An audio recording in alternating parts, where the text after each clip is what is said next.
Hey everyone, this is Vijay Shangan from Royal Cyber. Thanks for joining this webinar on IBM Watson Assistant. I have a bunch of people with me who will be co-presenting this webinar, and we're going to be covering a lot of fun stuff today. Let's get right into it. So that's a little bit about me. I am Vijay Shangan. I'm a client principal at Royal Cyber. My role involves working with clients to understand their pain points, come up with solutions, and manage and maintain and grow the existing accounts and relationships with clients. That's my role here. Let me quickly jump to the next slide and talk a little bit about Royal Cyber. So we are a 15-year-old company. We have offices and a presence in nine countries and growing. We're based out of Naperville, Illinois. And we are a solutions and services company with business partnerships with IBM, SAP, Oracle, Microsoft, Chef, and Jenkins, just to name a few. Today's presentation, we're going to be focused more on our IBM skill set and the solutions and services we provide with IBM, specifically in the Watson Assistant space. Let me go to the next slide here. Here's the agenda that we have for today. It's focused on chatbots, as you probably already figured out, and we're gonna cover basic stuff like what are chatbots, why should someone use chatbots today, how do you build your own chatbot, and we're gonna actually see some live demos on actually building chatbots. And there's a little bit more that I don't want to spoil right now. We're gonna talk about, after learning how you build your own chatbots, what more can you do? And also, how can Royal Cyber help you in your journey to building, maintaining, and enhancing a chatbot? All of this is going to be covered today. And let me hand off to Tanmay Bakshi at this point. Tanmay, if you want to introduce yourself real quick, all yours. Absolutely. Thank you very much, Brajesh. Basically, I'm an algorithmist. My name's Tanmay Bakshi, and I'm really passionate about working with wonderful technology and architecting, for example, neural networks and creating different machine learning algorithms. Therefore, I'm an IBM champion, and I love working with technology like Watson. As a matter of fact, of course, thank you to the team at Royal Cyber for actually inviting me to be a part of this webinar. It's really exciting. Of course, since we're talking about the Watson Assistant today.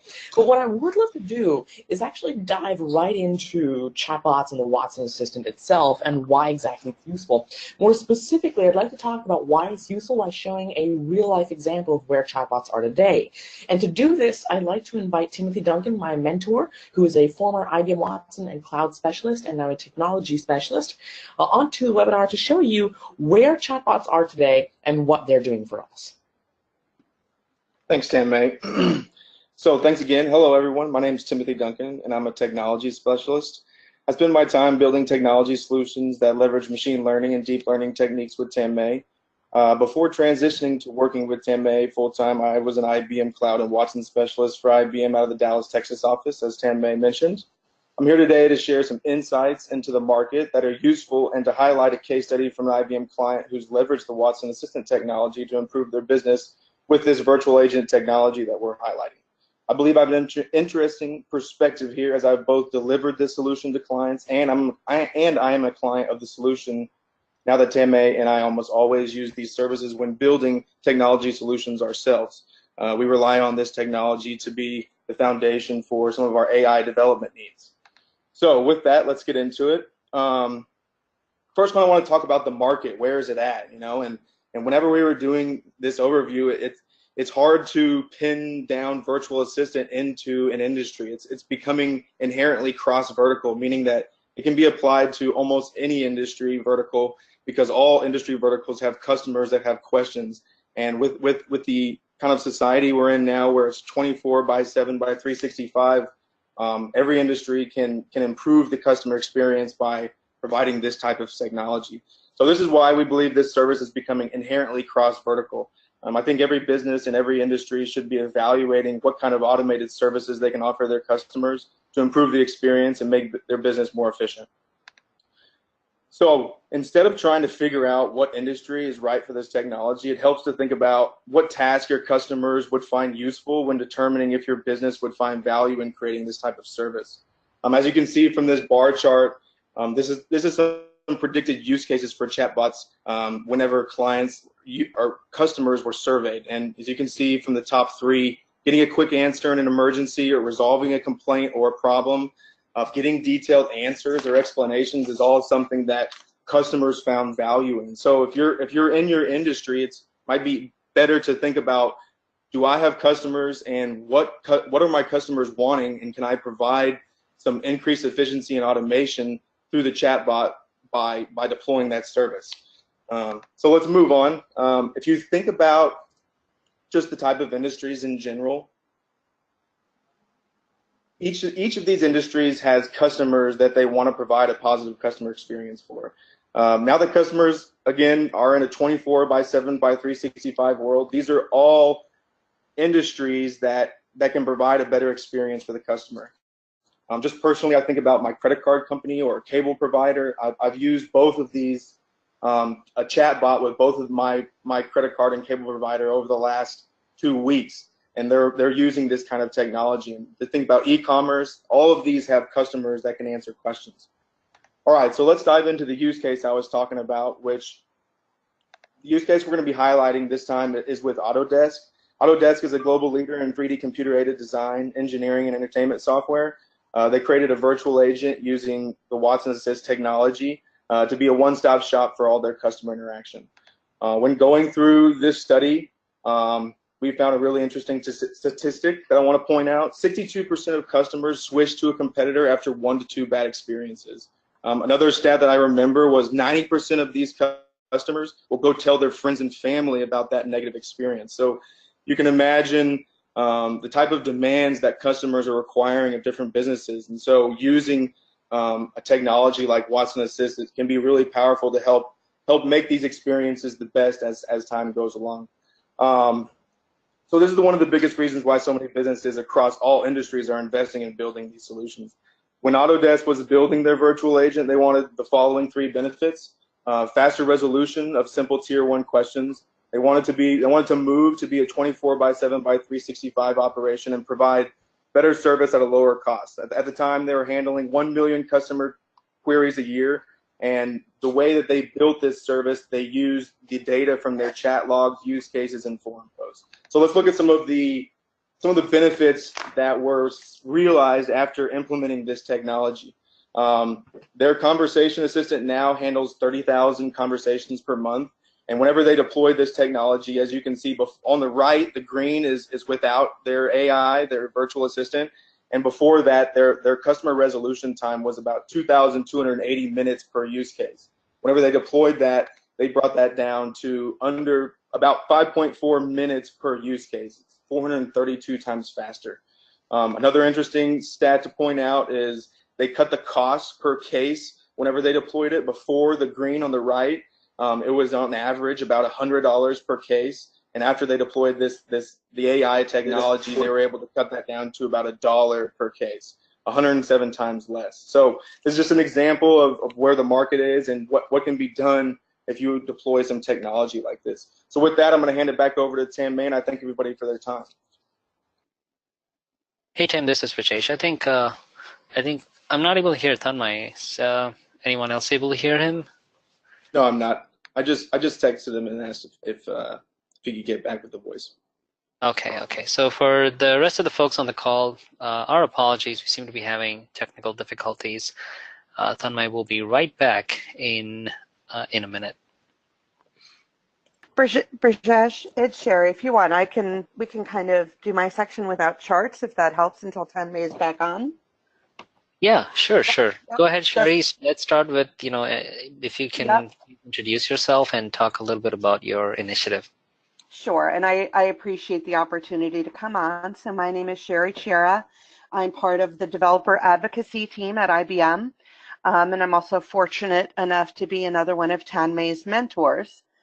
Tanmay was very excited about this opportunity to speak to you all about Watson Assistant and some of the different use cases.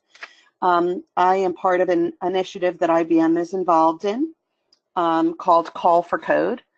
And what Call for Code is really a global initiative that was created by David Clark Cause with the idea of bringing together developers around the globe to build sustainable solutions around disaster preparedness.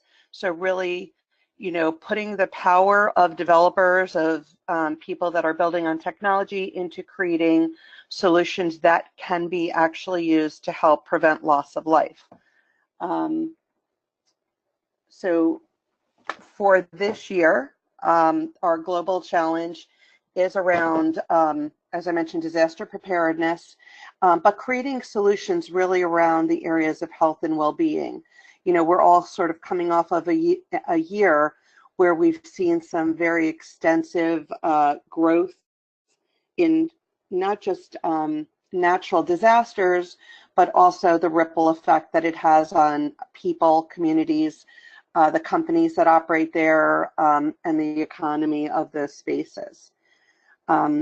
Within the initiative, we've sort of identified 6 focus areas, if you will, that provide people an opportunity to build solutions. So whether it's building resilient financial networks to execute secure transactions using translation devices, thinking about, you know, how you're going to be able to prepare for a multilingual folks where you are.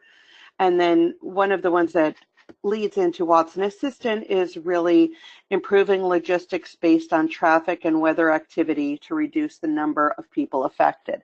So thinking about how can chatbots be used to create disaster preparedness solutions, being ready to put in place. Again, whether it's for an individual, whether it's for a company, whether it's for a government entity, both sharing and answering questions.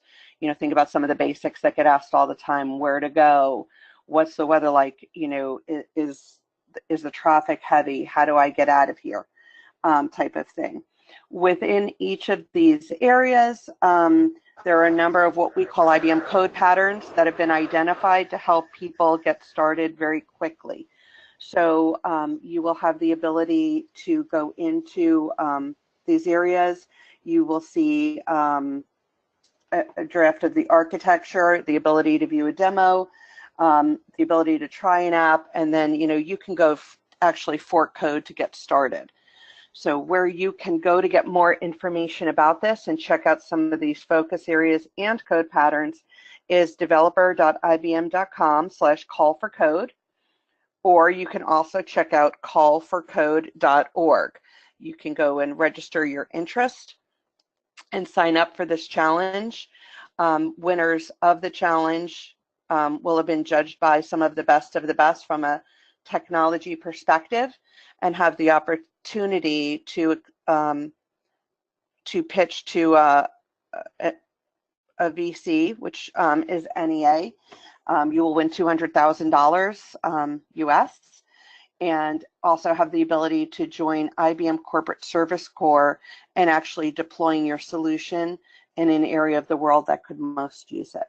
So I'd encourage you all to join us and not just think about how you could use chatbots, but any of the other technologies in which you are passionate about today. Tanmay, do we have you back? I'm back. Can you hear me? Yep. And then just so you know, I've just done my section. So when we get to it, we can just scoot on by it. All right. Sounds good. Thank you. All right, thank you, Tim, for that. And now that you know where chatbots are and why exactly they're useful, as Tim mentioned, reducing the amount of time that each case takes, and even reducing the cost per case, now let's get into why exactly chatbots are useful in the first place. And we'll start off with a little bit of a historical perspective on how communications used to work. So let's take the example of customer service. Now, of course, this is an example that we can all relate to. And in the past, we've seen that users would directly connect to, say, customer service agents. And in some cases, this still happens. Let's just say online, say you go over to an Apple store, the online Apple store, and you want customer service. They'll direct you directly to a chat agent online who is, of course, a customer service representative. But the entire problem here is that the customer service representative is a human. And what that means is that they need to do really complex information retrieval, and it takes a lot of time to do that. Like, for example, say this is a telecom company. Let's just say that someone wants to upgrade their service. They want to cancel their service. Let's just say they want to find out more details about a certain sale. All of this is basically really complex information retrieval problems. And the problem is, if someone's looking for something that barely anyone else looks for, something that's very rare to actually get, then in that case, well, it's going to take the customer service agent a lot of time to actually go ahead and find those documents that are needed for the user. And they also have to deal with very repetitive queries. Now, as I was mentioning, the customer service representatives as humans are extremely inefficient at what they do because, well, they're humans. And so in this case, we decided to at least try and augment them using phone routing systems. The entire problem, though, is that phone routing systems are, well, difficult. Of course, we've all dealt with them. They're the little bots that talk to us in robotic voices and say, press 1 to go here, press 2 to go here, and press 3 to be transferred over to a customer service representative. In some very, very rare cases, the user is able to get what they're looking for directly from the phone routing system because of the fact that, well, they're looking for very common information, very, very common information, in fact. Say I call Walmart, and the Walmart's phone line automatically tells me that our hours are from, say, randomly 9 a.m. to 11 p.m. Then in that case, I've already got the information that I'm looking for, and, well, I'm done. I can go over to Walmart, or I can decide not to. But the thing is, in the majority of the cases, the phone routing system does nothing more than actually transfer over to a customer service representative. But the only difference is that instead of transferring over to a random customer service representative, it directs you over to one that is specialized in the area that you need help for. But again, the entire problem is that this phone routing system is extremely hard to navigate. It's very time-consuming to navigate. And at the same time, it's an annoyance the end user. So what that means is that, well, the end user says, let's just say I'm annoyed with one of your services, say my internet isn't working, and I'm calling a telecommunications company. Well, in that case, we don't want to annoy the end user even more because they're already annoyed with our product. We want to make it the best chance that they're going to stick with that company. So we want to make sure that this is as easy and as intuitive for the user as can possibly be. We need the phone routing system to be very easy to navigate. In fact, so easy to navigate that it should be done with natural language, and it should not be time consuming. Rather, that quote-unquote navigation that you do should be actually getting towards an answer, not getting towards someone who's going to give you an answer. That's that. So that's the phone routing system, and that's why it's inefficient. But next up, we have the new technology, which is exactly what enables this intuitive experience. And this is, of course, chatbots. Now, the entire point of a chatbot is that instead of saying press 1 to go here, 2 to go here, and 3 to go here, rather, the chatbot's just going to tell you one thing. Hi, my name is, say, Watson. How can I help you today? It's going to give you that open-ended question to which you can reply in your own natural language. Phrase it however you want. The syntactics don't matter. All that matter are the semantics. Remember, we're using machine learning technology. What that means is that it doesn't care about how you phrase something. All it cares about is what that phrase means. Like if I want to cancel a service, I can say cancel service. I can say remove this service from my plan. It doesn't matter how I phrase it. It'll still understand exactly what I mean, no matter what my word choice is. And so that's why the user is able to communicate with the chatbot on so much more of a personal level, even though they're still communicating with a human. So now, though, let's just say the user asks for some kind of information. Let's just say that the user says, how much will I save by bundling my TV, home phone, and internet together? Well, in that case, the chatbot is not necessarily programmed to directly deal with that, which is where the chatbot will use machine learning technology to say, hey, I haven't been programmed to do this. Maybe I should pass this over to my other machine learning application, which is the information retrieval engine, which will retrieve that relevant information from a corpus of documents and provide that back to the user automatically. And then, of course, just in case the AI isn't able to handle a question, or if it's something really rare or complex, that's when they're going to be transferred over to a customer service representative. And so now the customer service representatives are only dealing with queries that need human intelligence, that really complex and really powerful human intelligence. But at the same time, the chatbot is dealing with all of the repetitive queries. So you're not replacing any of your representatives, but at the same time, you're allowing them to be happier because they're not dealing with the same things over and over again. And you're enabling your users to be much happier because there are no lines, no waiting, nothing. Instant and direct connection to a chatbot. And if you need a human, they're available as well. And so now what I'd love to do is show you a quick demo of this pizza ordering application in action with the Watson Assistant. Let's take a look. Switch back over here to the Watson Assistant. This is the Watson Assistant's UI. Now, this is a Watson Assistant GUI, so here I can actually build out dialogue flows, I can build out the different intents and entities that I've got. So let's take a look at how exactly this works. Now, on the right, you can see this little try it out page. Now, this is actually allowing me to try out the chatbot that I've already created. I'll talk about intents, entities, and what they are in just a moment. As you can see, it says, "Hello, I'm Watson. I'd love to help you order a pizza. What size would you like?" Again, really simple example of a chatbot, but it proves how it works. Now, let's just say that we start off saying, "I'd like a mid-size pizza, please." There we go. It understands what mid-size means. Even though I didn't say medium, it understood that I mean medium, and it puts that into context. But let's just say I've got a few more friends coming over, and now I want a larger pizza. I can say something like, "Actually, I'd like the biggest pizza you have, please." There we go. It understands that I'm looking for the large pizza, and it automatically puts that in for me. And just like that, I've stored my size in context. Size large. Now, if I exit out of this and back into the conversation, we can continue. Now, personally, I don't like sauce on my pizza, so I can say something like, "No sauce, please." Something of that sort. There we go, no sauce. And I can even say, "Add some extra cheese." There we go, and it adds that extra topping for me just like that, and it's in the context. And as I'm communicating, if we were using a language like JavaScript, I would actually be able to manipulate this context and change the conversation in real time as well. But there's a problem. As you can see, every time I type something in, like for example, "Actually, I'd like the biggest pizza you have, please," it understands that my intent is to choose a size. All right, you can see that hashtag size. And it also understands biggest as an entity, and that entity is of type size and large. And so the specific kind of size is large. It understands that. But the problem is, let's take a look at intents. I've only got 7 different intents inside of my system at the moment. Now, what that means is that when I talk about something that's not related to pizza, like for example, maybe something like, "How are you?" it doesn't understand me.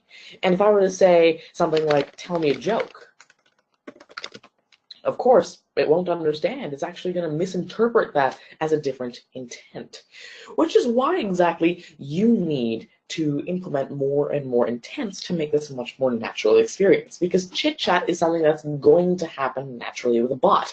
For example, there's a bank in Australia and New Zealand. They're actually the #1 bank there, and they're called UBank. They're a really sort of new bank. They're very, very modern with the different technologies that they use, and they implemented a bot using the Watson Assistant that allows their users to sign up for a mortgage in a really easy way through artificial intelligence, through a chatbot. And what they actually discovered once they released it, the 2 most asked questions to this bot were #1, "What's your favorite color?" and #2, "Will you marry me?" It's a mortgage bot, but they're asking those 2 questions. So chit-chat will happen. And to enable that intuitive and natural user experience, you need to handle it and not misinterpret those for different intents. And I'll get back to that in just a moment. But for now, I'd like to continue with how exactly you get started. Now, as you've already seen, for this very, very simple pizza example, there are only 7 intents. But there can be many, many more, maybe up into the tens of different intents. If you're working with a real pizzeria and they've got a lot of different kinds of toppings, they've got a lot of different kinds of sizes of pizza, a lot of different types of pizza, different types of pizza crust, tons of different intents could be there. But the best part is that you don't need to start from scratch. Of course, your specific domain is unique. Watson doesn't know necessarily about your domain. If you're working with something that lots of other people work with, like for example, banking or e-commerce or finance or telecommunications, then in that case, Watson Assistant actually already has a pre-built content catalog. So instead of you thinking about, hey, maybe the user will talk about the size of their pizza, maybe they talk about canceling their plan, maybe they'd want to talk about opening a checking account, whatever.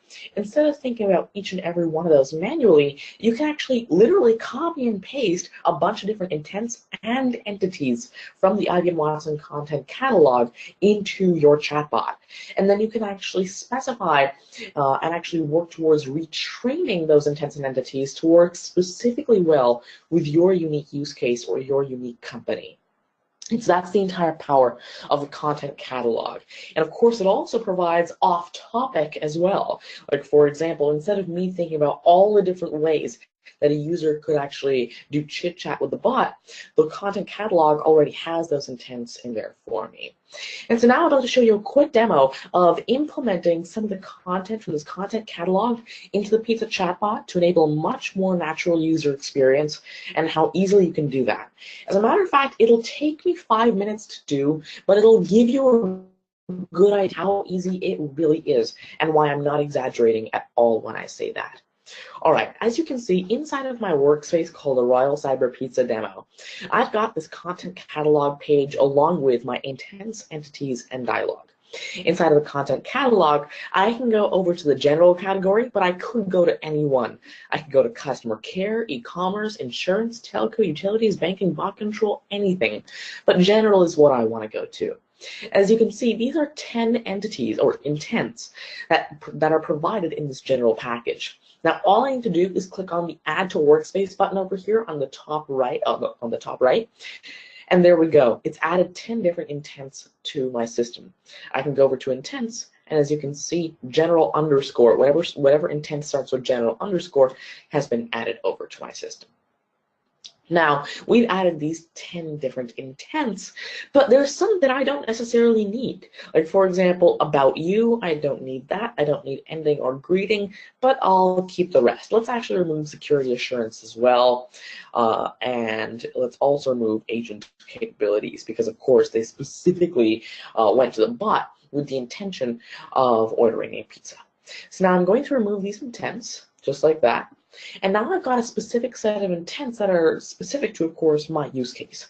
As you can see on the right, Watson has already started training on the different intents that I've provided it. And by the time I'm done putting in the dialogue, Watson should be done training. I'm going to go over to the dialogue pane, and this is where all the magic happens. See, with the dialogue pane, you're able to actually build out a conversation flow as to what should happen whenever your users give Watson a specific intent. Like, for example, inside of the size dialog, I'm actually able to implement, well, if the bot recognizes a size intent, then say, perfect, I got a $ size, which is the size that they mentioned, pizza. Now, how does it get $ size, the context? Well, through this slot. What a slot does is it makes sure that the user has provided a certain entity or intent whenever the bot recognizes a certain condition. In this case, the bot recognized the size intent, and then the slot checks for the size entity. If it exists, it saves the value of that entity into a context variable, but if it's not present, then it'll actually ask the user for that info. It'll say, sorry, I didn't get the size for pizza, and then the user will be asked to re-enter their input. There we go. As you can see on the right, Watson has finished training, but we have to finish implementing all of our dialogue. So I'm going to add a node over here. In fact, let's actually add it towards the bottom, just to keep it a bit more clean over here. Add a node, and there we go. We've got a new node. And now it's as simple as saying, let's just say the bot recognizes the connect to agent intent. What that means is that the human wants to talk to another human and not a bot. So all I'm going to do is say, all right, transferring you over to a human now. There we go. And now, when my JavaScript or Swift or Python, whatever language application recognizes this intent and its response, it'll go ahead and transfer the talk over to a human. And then if you want to go a step above or a step beyond, you can actually take the conversation that's already happened and provide it to the human so that the user does not need to start from scratch and can actually continue the conversation right from where they left off. There we go, we implemented that intent, and now it's just a matter of implementing a few more. Of course, we can say, are you a human or a bot? And then we can say, well, I'm a bot called Watson. If you'd like to speak with a human, just let me know. And just like that, Watson knows what to reply to when it's given that human or bot intent. Now we can go, of course, into the sort of chit-chat territory, and we can implement a jokes intent, for example. Let's just say something really simple, like, and of course, as I mentioned, we can actually specify or we can actually pivot all these different intents and their responses to our specific use case. A joke in the telecommunications field might be different from a joke in the pizza field. So let's just say, where does the pepperoni go on vacation? To the Leaning Tower of Pizza. Then we can say something like, I've got a joke about pizza. Never mind, it's too cheesy, something of that sort. Or we can say, how do you fix a broken pizza? With tomato paste. All right, so now that we've got these three jokes in here, now we can take a look at this variation over here. Now, we've got three different possible responses for Watson to come with. Now, the thing is, either we can have it as a sequential variation. What that means is the first time I ask for a joke, this is what's going to be returned. The second time, this one, and the third time, this one. Or if I set it to random, then every time I ask for a joke, Watson's going to give me a different joke. It's going to give me a random joke. I prefer random, but you can use sequential if it fits your use case better. Now after this, there are just two more intents to add. So I'm going to add one more node, and this one's for positive feedback. Let's just say someone says that you're a very good bot, you're doing great. Then in that case, I can do, thanks, I hope I'm able to help you out with your pizza. Or let's just say that someone has negative feedback for the bot. Say something like, you're not doing very good, or you're a very dumb bot, something of this sort. Then in that case, we could say, sorry I wasn't able to meet your pizza ordering expectations. I'll transfer you over to a human and we'll learn to make sure I'm able to help you out next time. There we go. And now, just like that, we've implemented another 7 intents into Watson Conversation. I didn't need to think about all of these. These were already there for me in the content catalog. And in fact, if I go into each one of these intents, there are all these different examples of users asking for these intents that Watson actually provides for you automatically. Now, if I clear my conversation over here on the right, I can try it out again. So I can say, I like the biggest pizza you have.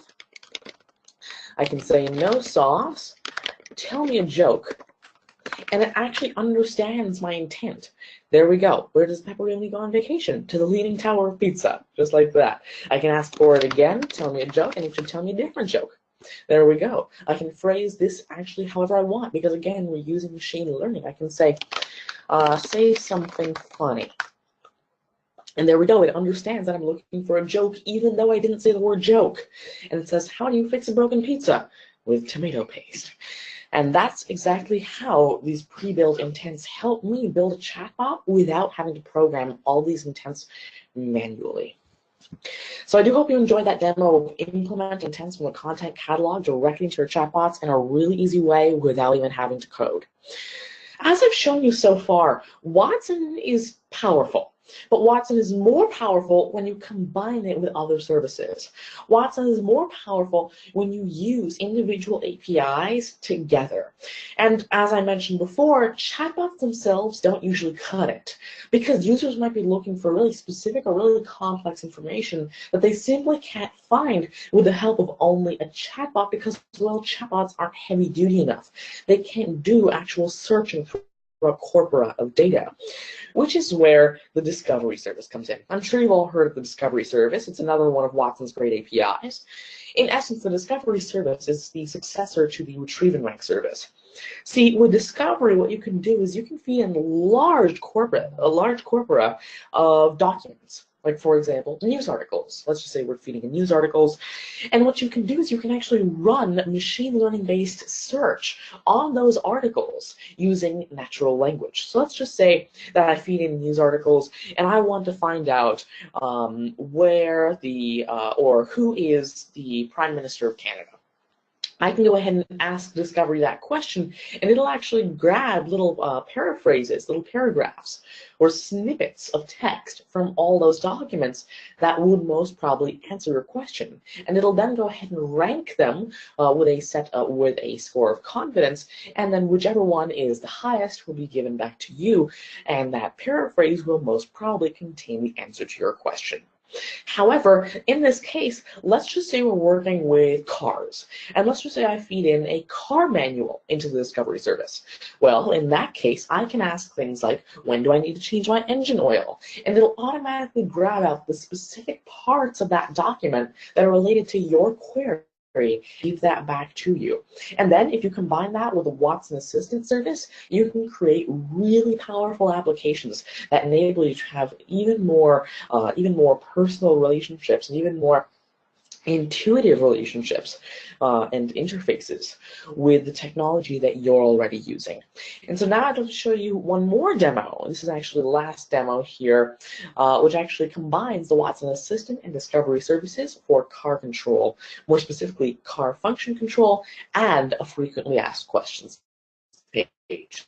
Now, if I go back over to my web browser, this is the demo. If I refresh, as you can see, it's been built by IBM.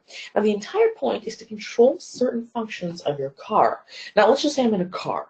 Instead of me driving and actually distracting myself trying to turn on my AC or turning on my lights or music, I can just say something like, turn on the lights. And there we go. Right as I send this over to Watson, it'll go ahead and turn on the lights for me. I can even go ahead and say something like, engage the wipers. And there we go. It says, it looks like the wipers are off. I'll turn them on for you. It understands what I mean by engage the wipers. Engage meaning flip the switch, not necessarily turn on or turn off. Now, though, we can get to something more complex. Let's just say that it's been a few months since I last changed my oil, and I'm wondering when I want to change my engine oil. I can say, when do I need to change my engine oil? This is the interesting part about machine learning that I'm going to be talking about in just a moment. It actually realizes that, hey, the chatbot can't answer this question. It needs to be sent over to Discovery.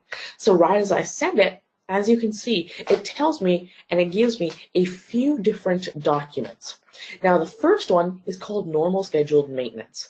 And the first paragraph that it actually extracted from it says, your vehicle is equipped with an intelligent oil life monitor that determines when you should change the engine oil based on how your vehicle is used, etc., etc. And just like that, I've got the answer to my question. Right as the intelligent oil life monitor comes on, I changed my oil. I can get even more specific, maybe something like, how do I know when my tire pressure is low? And there we go. It tells me in the first one that there's a tire pressure monitoring system, and it tells me exactly when there's going to be, or there is, low tire pressure. And that's how the Watson Assistant can be combined with other services to create even more powerful combinations. Again, I could be in a car. Instead of me distracting myself, turning on music, turning on the AC, or figuring out when I need to change my engine oil, I can just be driving, focusing, and looking on the road, but at the same time controlling certain functions of my car by just saying, hey Watson, turn on the wipers, or hey Watson, how would I know when my tire pressure is low?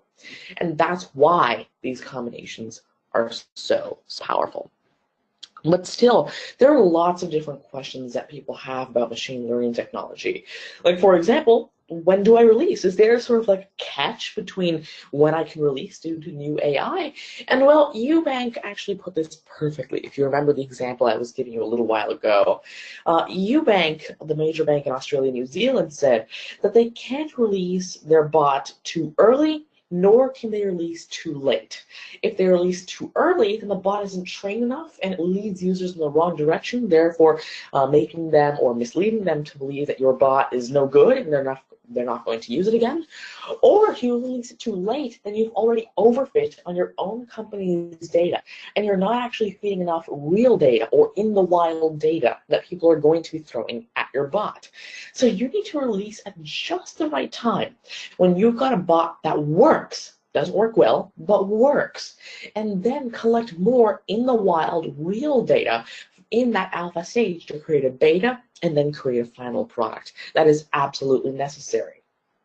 And what do you do when there's an edge case? Let's just say that I tell my pizza bot that I want thin crust. But the problem is that, well, there's no crust option in the chatbot. Well, in that case, you can actually use machine learning to detect when you don't understand something. So that's the entire best part about machine learning. When machine learning doesn't know something, it knows that it doesn't know that.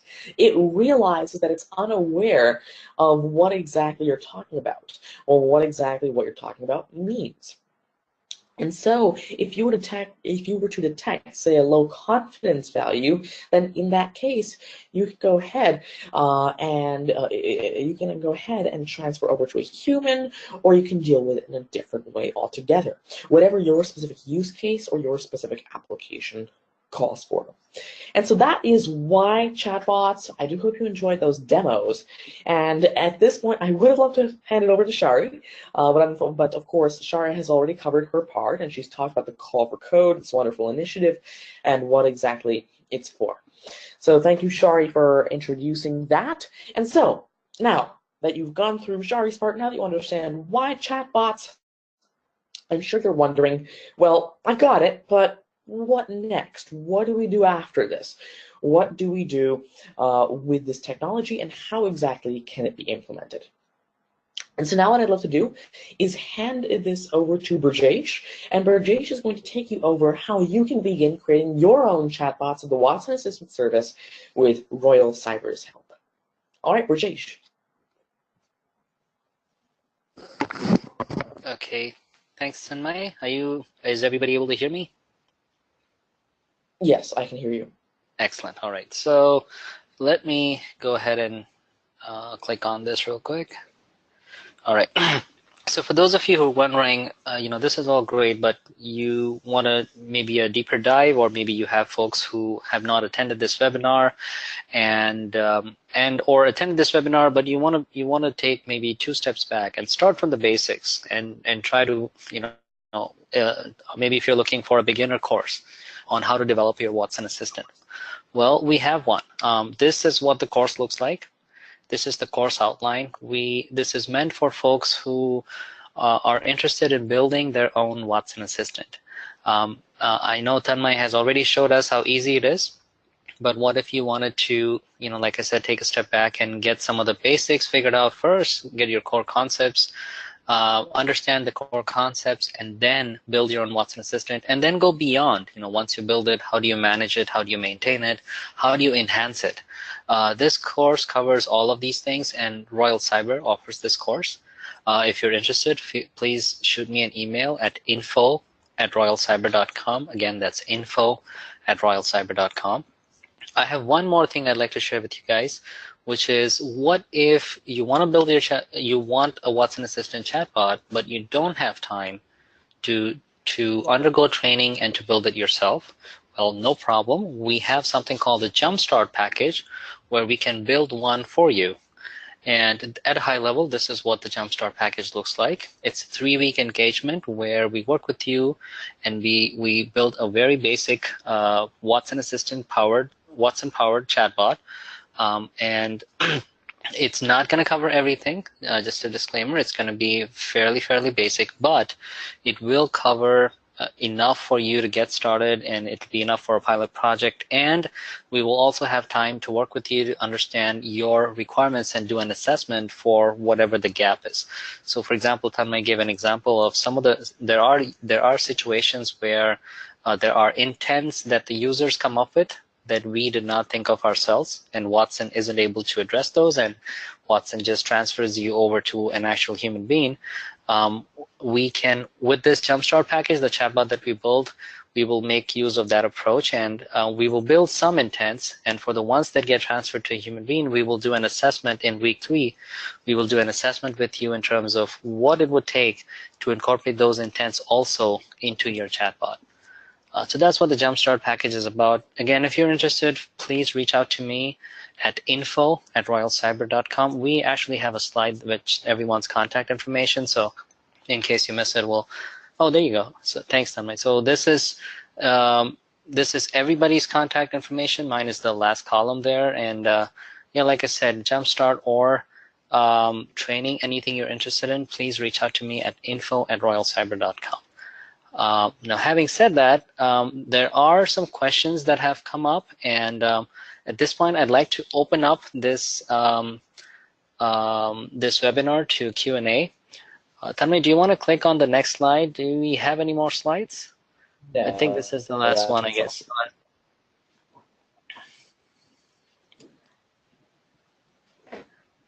Yeah, this is probably the last one, so we'll leave it at that. And I do have some questions. Let me go through these, and Tim and Shari, and Tanmay, I'm gonna call out you guys, and you know, let's all together, you know, address these questions. So the first question I have is from Atul, and the question is: we have seen in this current digital world, the user experience is very crucial. How is UX different from CX, and how does chatbot address it, specifically in retail, telco, utilities, and other verticals? So I guess the question is, how do you build a chatbot how do you make sure that the user experience for a chatbot is tailored towards a particular industry vertical? So I'm thinking, Tanmay and Tim, one of you guys want to take a shot at this? Sure, I think I'll start off, and then I'll hand it over to Tim, because I'm sure you'll have some more on this. But really quickly, what I really believe here is that, as Tim mentioned in the call, or in the slides that he had, is that chatbots inherently are cross-vertical. If you take a look at what a chatbot is, it's not something that was designed to work in a specific industry. It's a general technology that has been built to work wherever you implement it. And so really, the way you create better user experiences using the power of chatbots depends on how you implement it in your use case. So, for example, as I'd shown you with pizza, it's really the very subtle details that make it a better user experience altogether. Like, for example, if you take a look at what I did, is I implemented this general chatbot technology that there was and put my own intents, entities, and dialogue flow onto it to specifically make it great for the use case of ordering pizza. If you have any experience of actually ordering pizza online, then you know that, you know, clicking on every single button and trying to create that specification and make sure that you haven't missed anything out, that is a very stressful procedure. But now, when you use a chatbot, you've got this really intuitive interface. In fact, it's so intuitive that you're talking the language that humans ourselves have invented, the language that is gene-coded within us. We literally have an innate ability to talk about this, to, you know, speak, to have natural language. So basically, chatbots themselves aren't supposed to be sort of industry aligned, but really the way you program in the custom chatbot itself, as long as you are, of course, programming it in, for lack of a better word, the right way, and as long as you're putting in the right intents, the right entities, as long as you're putting in the right kind of dialogue flow that is specific to your industry, it should work perfect. But Tim, do you have anything else to add to that? Sure, and thanks for that, Tanmay. And personally speaking, you know, the relationship between CX, customer experience, and UX, user experience, I think the user experience I think the customer experience is going to dictate your user experience. The usability of the virtual assistant, the information architecture, the interaction design, the visual design, and the content you put in there, I think needs to enhance your customer experience, and you don't want it to feel like this separate alienated entity from your existing experience. So what I mean by that is don't introduce too much change from a user design or user experience standpoint that your customer feels like it's this totally separate thing. I would try and encompass it within your existing experience and design and try and make it a complement. And as time goes along, then enhance both of them together to reflect some kind of overall change. I mentioned that because, you know, I personally have experienced some people out in the market where I go and I interact with their chat feature, and it feels like this totally third-party separate solution. And I don't like that experience personally. So the advice there is don't do too much change from a user design standpoint up front. Make it feel like it's part of your existing solution, and then improve both of them together to make the change. If that makes sense. Excellent, excellent. Thanks, Tim. Thanks, Tanmay. Next question I have is from David, and the question is, when Watson does not understand, how are the queries queued for a business user to teach Watson how to handle those queries? So I'm gonna take a shot at this. I think this was sort of covered by you, Tanmay, when we looked at the use case where, well, not a use case, yeah, the negative feedback use case, where it's not something that Watson out of the box can, can address as such, but it's an example of where Watson hands over to an actual human being. So do you wanna expand upon that? Do you wanna elaborate? Like that's one thing, but then how do you teach the assistant how to handle those kind of queries? Sure. So let's just say that someone has negative feedback for the bot, and they go ahead and transfer over to a human. Now, I've only shown you one page of the Watson Assistant. There are two more. This is called the build tab over here. There's also the deploy tab over here where you can actually deploy to different use cases. But what you're asking for is the improve tab. This is called the improve tab. On the improve tab, you can actually take a look at individual user conversations that, of course, have provided their consent for data to be analyzed. And what you can actually do is take a look at where that transition point happens from bot to human, and what entities usually lead up, or what intents usually lead up to having that transition. And you can even take a look at the different kinds of messages that actually lead up to that transition. Unfortunately, for this specific chatbot, I actually haven't implemented this and used it with a bunch of different people. Therefore, there's nothing in the Improve tab. However, Watson Assistant provides built-in analytics features for you to be able to find out how people are using your chatbots, why they're using their chatbots, what kinds of messages they're putting in, where they're being transferred to humans, why they might have negative feedback towards them. All of these can be done natively within the UI that I've already shown you. So that's why, I've only shown you one for simplicity's sake, the build tab, but there's also deploy, so you can bring it over to different kinds of applications, and also improve with built-in analytics.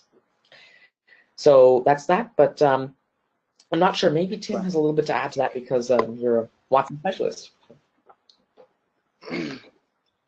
Yeah, so in terms of training the intent itself, I think it's really important to have somebody in your organization that has experience dealing with the customers and actually understands what they ask and what the answers would be from these users.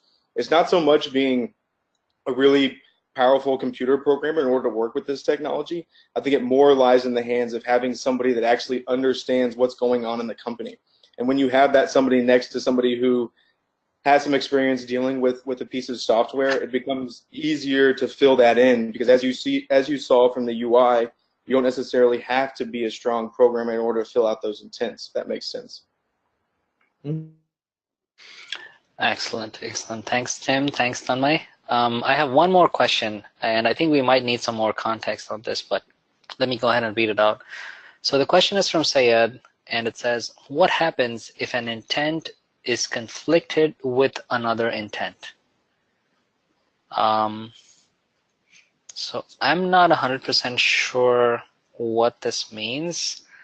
It could mean one or two things. I'm guessing one of the scenarios that comes to mind is the customer or the end user starts chatting, asks a question, which is an intent, but before Watson can answer, the user asks another question. So now there's two intents, and Watson hasn't, answered any one of them yet.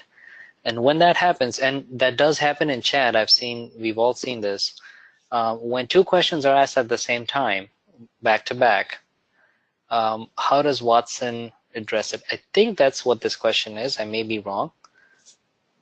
So, Tanmay, any thoughts on this? I think Tanmay texted me and said that he's lost his voice again. So I'm going to take a crack at this, but Tanmay obviously would be the best one to answer this question as he works with this technology in there. But I think you will have to make sure that your programming tree within that UI, if you saw it, is able to handle something like that. That's kind of an edge case, something to where if your program in that tree are progressing down and it receives two different intents on the same topic, you're gonna have to explicitly program into that design how to handle that interaction. And I think it's just a matter of breaking down that tree in a way to where it processes the two intents in a way that it handles it correctly for the user, if that makes sense. Okay. And I think the attendee that's asked this question, Sayed, also mentioned like what he really means is different intents with the same context. So what happens if an intent is conflicting with another intent and both the intents have the same context? Again, I wonder. There's obviously going to be places where there's going to be instances like this. Like, for example, if the user is being sarcastic, that's really hard for the computer to pick up on the actual intent of the user. You might the computer actually thinks you're meaning one thing, but you're being sarcastic in a way that means something else. And I'm not sure if Watson is going to pick up on those specific intents the way that you're thinking. You might have to explicitly program in that to your tree, meaning you might manually have to actually look to see that the computer is picking up in a subtle way on a specific intent. You have to explicitly put something in there to do that. So Tim, I think now that I read both the questions from Sayed Ali, I think if I understand this correctly, this is probably not so much about the negative use case, but this is more for an actual genuine use case. So there is a question that the user wants to ask, but there's two questions and there's some conflict. So I've asked Sayed Ali, if you can hear me, if you can text or put into the chat an actual example, it'd be great if we can address it. But the one example that comes to mind is with pizza. If somebody says, "Hey, I want a large pizza," and immediately after that says, "Scratch that, make it a medium." Right? Hold on, guys. Give me just 1 second here. Yeah. Wait. Hi. Yeah. Hi. Who is that? It's Sayed. I'm an attendee, and I'll ask the question. Hey, Sayed. Yeah, go ahead. I got your chat message, but go ahead, and now that we have you on the call, go ahead and can you ask your question? Yeah. And there's a case that like I have a greeting intent in which I am greeting a user, and there's another intent in which I'm asking for a user to place an order. But at the same time, a user comes and he greets and places an order at the same time. So how do we differentiate it and get it? And that's the basic question. Okay, that's a good use case. All right, so two intents in just one chat message. Good morning, I'd like to order pizza. That's the example that comes to mind. How does Watson Assistant handle that? So that's a great question. And again, I think Tim, correct me if I'm wrong, but I think Tanmay is probably the best to answer. Yeah, sorry, I'm back. Hey, Tanmay, did you hear the question? Yes, I did. Okay, so now I actually like that example a lot. Good morning, I want a large pizza. That is two intents in one. That's the good morning greeting, and that is large pizza size. Now, there are two different ways you can handle it. First of all, if you trained Watson on both of those intents, which of course I'm assuming you have, then in the dialogue flow, you can actually say good morning, then actually make it, I believe, jump over. Yeah, so you can make it jump over to another dialogue node. And if a specific condition in that dialog node is met, for example, the pizza intent or the size intent, then it'll give back both responses. Good morning, and also, sure, I've noted down a large pizza for you. So that Watson Assistant has that capability, but in the majority of cases, what's going to happen is that it's just going to choose the more prevalent intent. If you've trained it more on the size intent, and the size intent is more prevalent in the message, then that's what's going to come up. If you've trained it more on good morning, and good morning is what shows up more in the message, then that's what's going to show up. But if you'd like to, you can actually realize both by using the really complex dialogue nodes. So it is possible. It's not necessarily an optimal solution, but it is possible, and that's definitely something that I would want to go and recommend to the Watson Assistant team to implement. So thank you for that. All right. And quick time check, guys. I know we're 3 minutes past. Is there anything anybody would like to add here? Tanmay, Tim, Shari, any last words? Well, apart from that, what I was just thinking really quickly is that, I mean, whoever does want to leave the webinar can do so if they're getting late. But I'm thinking if anyone does want to, stay, if they are available and want to ask questions, I wonder if we could just do that. Okay, so I think the way the session is set up, we might actually automatically get disconnected in a few minutes, so we might not have enough time. But how about this, Tanmay? If you can go back and we do have that email address that I was sharing earlier, info@royalcyber. For those of you on the call who, again, like I said, if you're interested in training, if you're interested in Jumpstart, feel free to send me an email.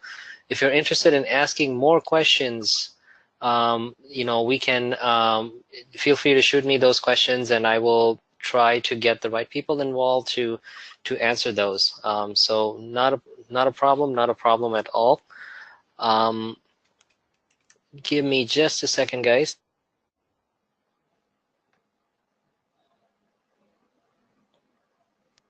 All right. Yep. There we go. There we go.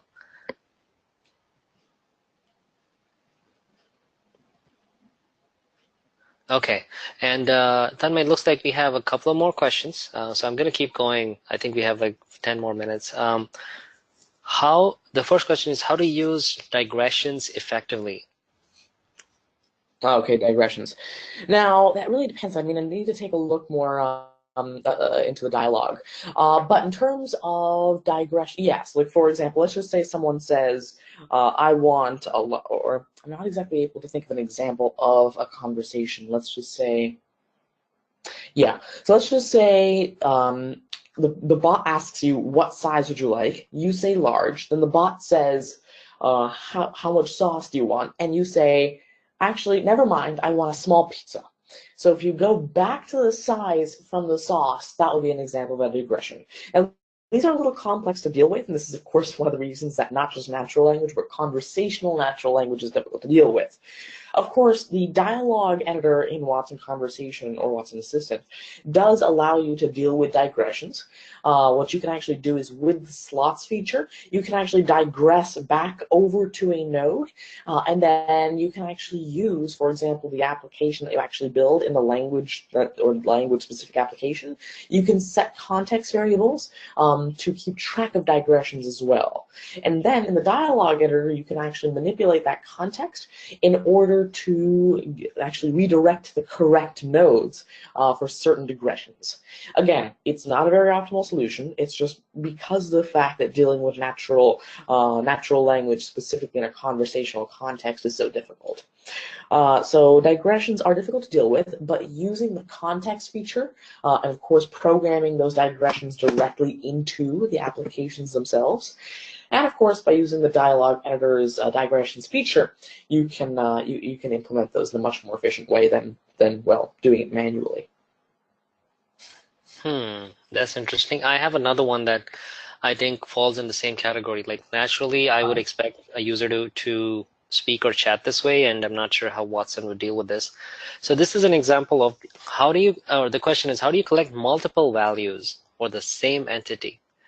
So going with the same example, pizza and toppings, and the user says, I want pineapple and pepperoni. Yes. Let's actually head back over to the chatbot and see if it can do that. I believe it can, but I'd still like to make sure. So, IBMWatsonConversation.com. Give me one moment here. I'm sorry, my computer crashed, which is why I left the webinar, but I'm back. So if I head over to the Watson Assistant, I'm probably going to have to log in again. But again, if you want to detect multiple entities, there are a few ways you can do it. One of them, which is the better way, is, and actually, you know, I'm going to tell you a little, just in case we haven't worked with Watson Assistant, it's kind of like a secret. The Watson Assistant, when it deals with entities, you may not realize this immediately, but when it deals with entities, it's not actually doing anything intelligent. When it deals with entities, it's not using machine learning, it's just doing really simple fuzzy matching. When it's dealing with intents, that's when it uses machine learning. So what you need to do in order to deal with entities better in the first place is generally, I'd recommend using the Knowledge Studio plus natural language understanding to manually implement the entities into the context variables and then use the context variables. That's what I'd always recommend. However, I know that's not really practical in most cases, which is why you'd want to use the built-in entities feature. So when you do that, I'm not exactly sure if there is a way to detect multiple entities, but let's take a look and see if we can do that.